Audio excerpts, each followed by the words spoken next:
Okay, so the tone changed a lot after the first three verses.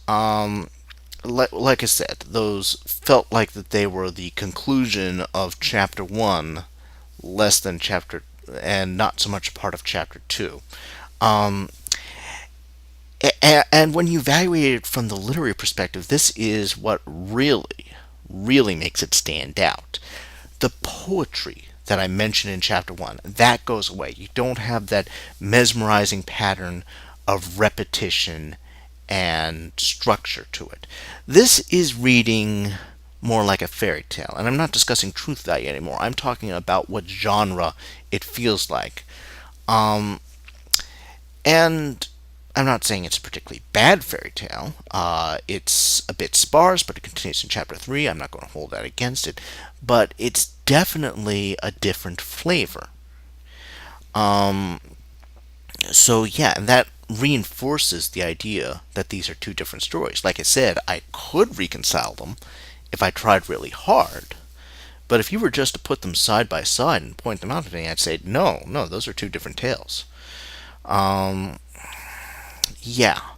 So something that I noticed, and this is pet peeve time. You're going to hear a lot of these.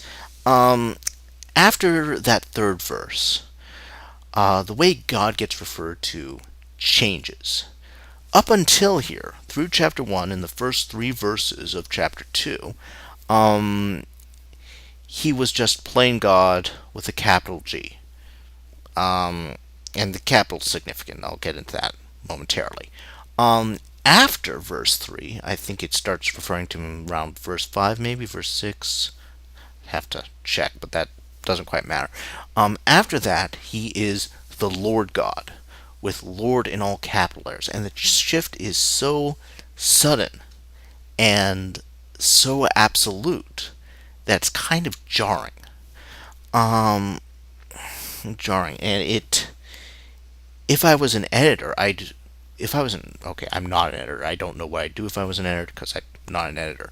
But if I was an editor, I would take my red pen and just circle all those, write in the margin, okay, why the change, and send it back to the author. It's jarring enough to be distracting, and that's a negative in literary terms. It's not a big deal. It's a nitpick, but it bugs me. But I, and here's why it really bugs me. This is why it manages to nest in the back of my head and just sit there asking why. This was not in the original Hebrew.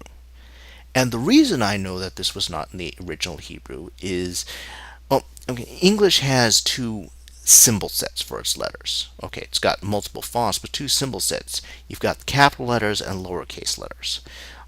Greek has capital and lowercase. Latin has capital and lowercase. Hebrew does not. Hebrew's only got the one set. I remember that much from Hebrew school when they tried to make me learn the language. Didn't really work, but I remember that much. Um, and I have to wonder, when did this change happen? When did God start getting capitalized? When did heaven and heavens from the first chapter? I mentioned that last week. When did some of those start getting capitalized and the others not be capitalized? Uh, and why is the Lord God? Why is Lord in all capital letters? This was not in the original Hebrew because the original Hebrew didn't have capital letters or didn't have lowercase letters. It has one set of letters, and you can't really call it either capital or lowercase. Yeah, when did that creep in? It had to be in the Greek or Latin or English translations. It's just bugging me. Now, pet peeve, small point. Yeah, but it's going to bug me. Anyhow, moving on.